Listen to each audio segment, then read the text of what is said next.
The September 6th meeting of the Eden Prairie City Council will now come to order. I'll rise for the Pledge of Allegiance. I pledge allegiance to the flag of the United States of America and to the republic for which it stands, one nation, under God, indivisible, with liberty and justice for all. Prior to the start of each City Council meeting, we provide citizens an opportunity to address the Council on items of interest. This portion of the meeting is not televised or recorded. If you are interested in speaking to the Council from 6:30 to 6:55 in the Council chambers on the first and third Tuesdays of the month, please contact the City Manager's office at 949-8412 by noon of that date with your name, your phone number, and your subject matter. If you have questions about open podium, also please contact the City Manager's office. The first item is calling to order the HRA. I'd like to call, do we need a roll call for that? It says roll call. Not really? Okay. I'm just looking at it, says roll call. We're asked to approve minutes of the HRA meeting held on June 14th, 2011. Is there a motion to approve those? So move. Second. Any corrections to those minutes? Hearing none, all in favor? Aye. Aye. Motion passes. Adopt a resolution to approve the proposed 2012 property tax levy to be $200,000 and accept the proposed 2012 budget of $200,000. Mr. Getchell. Mayor and council members, as you know, the HRA, in our case, the Housing and Redevelopment Authority, or an EDA, of which this council has their own budget and their own levy, and later tonight the City Council adopts a levy as well. The action here tonight is to adopt the levy of $200,000, and as an HRA, we have the authority to adopt a levy of up to 0.018% of our taxable market value, which is actually $1.6 million, but the $200,000 levy that we have for our redevelopment and housing assistance programs has remained flat for several years, at least 5 years, and we're asking for that action tonight to set that proposed levy, and that would be finalized in December. Okay. Any questions for Mr. Getchell? Is there a motion? I would move to adopt the resolution to approve the proposed 2012 property tax levy to be $200,000 and accept the proposed 2012 budget of $200,000. Second. All in favor of the motion? Aye. Motion passes. Is there a motion to adjourn the HRA? Move to adjourn the HRA. Second. All in favor? Aye. Motion passes. Brings us to the start of our council meeting. Is there a motion for approval of agenda and other items of business? Move approval. Is there a second? Second. Any items to add or change? I do have something I'd like to add under reports of council members, and I would like to mention that on the consent calendar, items C and D are removed from the consent agenda, so when we make a motion on that, we'll actually be voting on A through B and E through M. Is there anything else? Okay, hearing none, all in favor of the agenda as amended? Aye. The motion passes. Entertain a motion to approve the minutes from the council workshop held on Tuesday, August 16th, 2011. Move approval. Second. Any corrections to those? All in favor? Aye. Motion passes. Is there a motion for approval of the council minutes held that same day? Move approval. Second. Any corrections to those? Hearing none, all in favor? Aye. The motion passes. Consent calendar. I would move approval of A and B and E through M. M. I had to get down to that Thank point. you. And E through M. Second. Second. Any items to pull for discussion? Hearing none, all in favor? Aye. The motion passes. That brings us to our first public hearing, which is United Health Group. Mr. Getchell. Mayor and Council, United Health Group, we're currently working on a planned unit development concept review on 71 acres, site plan review, planned unit district review, preliminary plat, and a zoning district change for the project that's been before us. A notice for the hearing was published on the August 25th Eden Prairie News. However, United Health Group is requesting a continuance to September 20th, so we ask that we have action to continue that public hearing to our next council meeting on September 20th. So moved. Second. All in favor? Aye. The motion passes. First reading of an ordinance amending City Code Chapter 2 and 11 relating to the Board of Adjustment and Appeals and variances. Thank you. Mayor and Council, you may have heard that variances have been in the news for quite some time. There was a case at the Supreme Court level, Kromenacher versus the City of Minnetonka, which threw the use of variances or the implementation of variances somewhat in flux. And this current legislative session corrected language or altered language in state statute. We're asking that we mirror that in our city code for the variance process. At the end of the day, the process that our Plan Commission and Council has used is still pretty much the same. There's a new term called practical difficulties, which actually came through county language, which was used, whereas cities only referred to undue hardship. But in actuality, the practice of our city considering variances which would have a practical difficulty upon the property is no different. The problem was, again, with the Supreme Court case throwing things into flux, many variances were put on hold. We have processed a few variances since the change in state law, and we can do that, but we felt it was necessary to have our city code match state statute, so our attorney drafted a code amendment which was approved 5-0 at the Plan Commission level and now comes to you for approval. So we need to have a public hearing for the first reading of the ordinance, and then a second reading adoption would occur on September 20th. Any questions of Mr. Getchell? Is there a motion? Oh, I'm sorry, there's a public hearing. Is there anyone that wants to address the council on the variance issue? Thank you. Seeing none, I would move to close the public hearing and approve first reading of the ordinance amending City Code Chapter 2 and 11 by amending Section 2.26, 11.45, and 11.76 relating to the Board of Adjustment and Appeals and Variances, and adopting by reference City Code Chapter 1 and Sections 2.99 and 11.99, which, among other things, contain penalty provisions. Is there a second? Second. Any discussion? Hearing none, all in favor? Aye. The motion passes. Item C is a resolution to approve the city application to deed for a forgivable loan for Rosemont Emerson. Mr. Getchell. Thank you. Mayor and Council, our last public hearing involves basically a grant for a major business in our community. DEED, the Department of Employment and Economic Development, is offering a $500,000 forgivable loan, and the city has to act as the agent with that particular loan, and we need to hold a public hearing for this particular project. And in this project, Emerson is planning to invest $24 million in their property in Eden Prairie and also create 100 jobs as a part of the project as well. And tonight's action is to hold the public hearing to approve application for the forgivable loan, and then later on we will see a grant agreement or a loan agreement between the city, Indeed, and Emerson at a later date.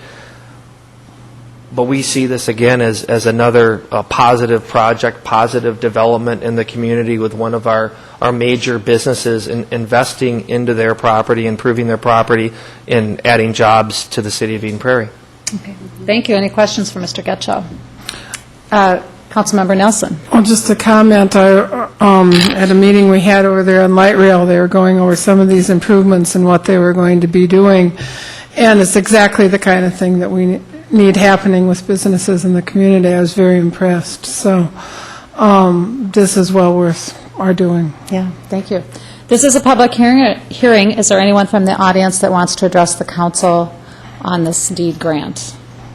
Seeing none, I move to adopt resolution authorizing application to the Department of Employment and Economic Development deed for a $500,000 forgivable loan to Rosemont Emerson through Deeds Minnesota Investment Fund. Second. Do we need to close the public hearing? Oh, we probably do. We do need to close the Okay. public hearing. Can you add Still- that? She did. I did, I said She did. seeing none. No, seeing none, but you didn't say I moved to close the public hearing because it's not It wasn't written. reversed, no. Okay. Move to close the public hearing. Okay. Is there a second? Second. Any discussion? Okay, thank you. Hearing none, all in favor? Aye. The motion passes. Reports of, or pardon me, Madam payments Mayor. of claims. Oh, Is there a motion for approval of payment of claims? before we go on, we had exempted both C and D out of the consent calendar, and we have not handled D. We're pulling them. Yeah, from the consent calendar, but are we going to handle the Prairie Ridge tonight or not? Councilmember Nelson, we are not. Both C and D items need to be continued to September 20th because there's still work to be done with the development agreements on those projects. So that's why they were pulled. Okay. Thank you. Payment of claims, is there a motion for approval? Move approval? Is there a second? Second. Any items to question? Roll call, please. Councilmember Aho, Aye. Councilmember Butcher Wickstrom, Aye. Councilmember Case, Aye. Councilmember Nelson, Aye. Mayor Terlukens. Aye.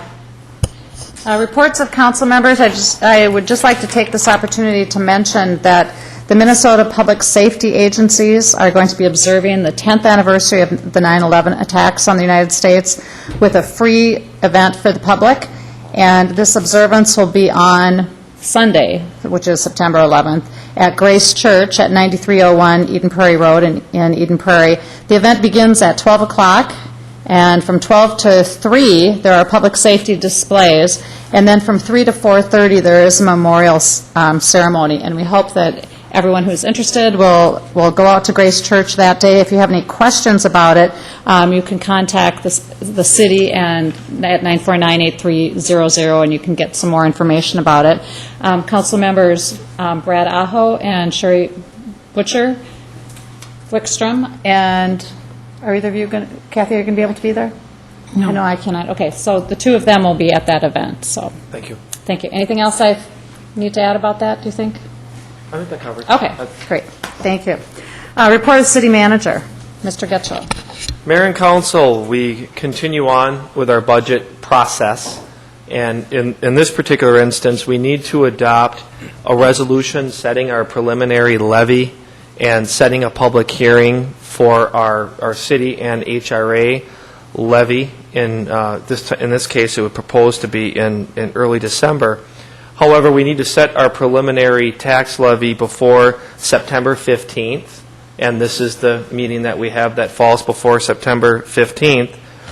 We've been discussing the budget and working on the budget, obviously, since summer, and the proposal tonight is to set a tax levy at 0.91%. That means that the tax levy could be reduced between now and the end of the year, but it could not be raised. So we're basically setting our ceiling tonight.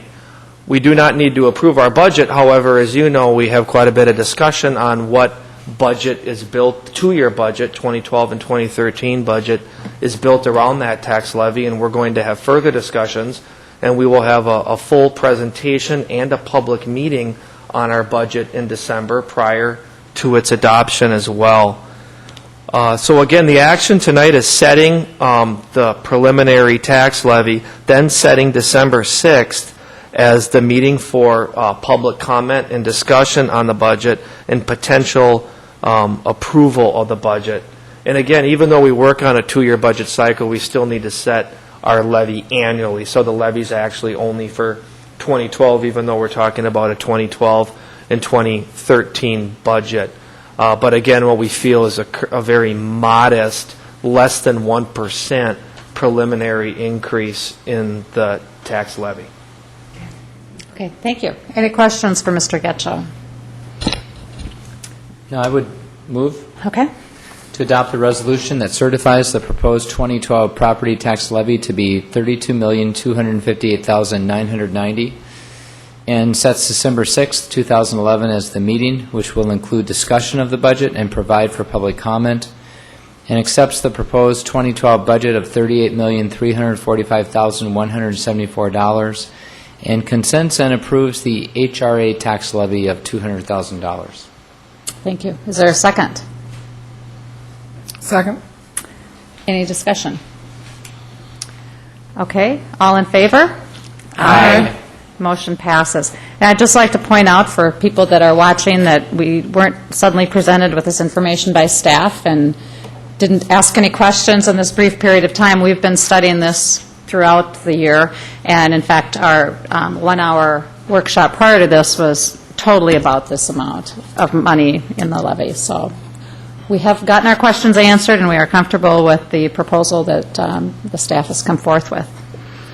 Thank you. Report of the Community Development Director on the Cummins Grill House lease.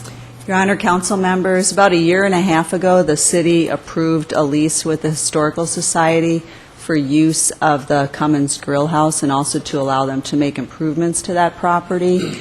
And over the last few months, we've been reviewing various proposals that they've had for the property under the terms of the lease, which does state that any improvements need to be in compliance with the Department of Interior standards.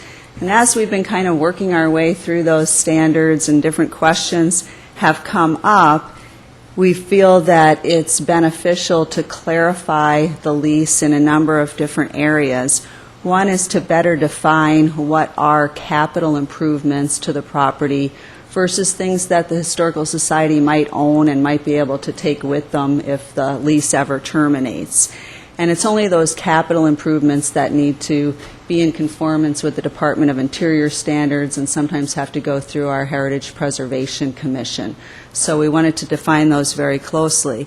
Also, with regard to the Department of Interior standards, there are really different categories of standards, and it's really difficult to meet all of the standards. Some of them even internally conflict, whether you're rehabbing the property or obviously reconstructing it or something like that. So we wanted to clarify that we would be looking at the rehab standards with regard to those Department of Interior Heritage Preservation standards. Finally, there was some confusion as to what city staff person has the final say with regard to approving any kind of allowable use or capital improvement to the property. And so we would like to clarify the lease to say that the city manager or his designee will be responsible. And that person might change depending upon the type of work that's being done. However, they could always go to Rick and ask him to basically assign someone. So those are the purposes of the lease. This has been reviewed already by the Historical Society Board, and my understanding is they are comfortable with the amendments as they are written, and so we're looking for your potential approval this evening. Okay, thank you. Any questions of Ms. Jeremiah? Okay. Is there a motion? Make a motion to approve the First Amendment and restated lease agreement for the Historical Society use and improvement of the Cummins Grill House. Is there a second? Thank you. Wickstrom seconded. All in favor of the motion? Aye. The motion passes. Any other items of business? Okay. Is there a motion to adjourn? So moved. Second. All in favor? Aye. Meeting adjourned. Thank you.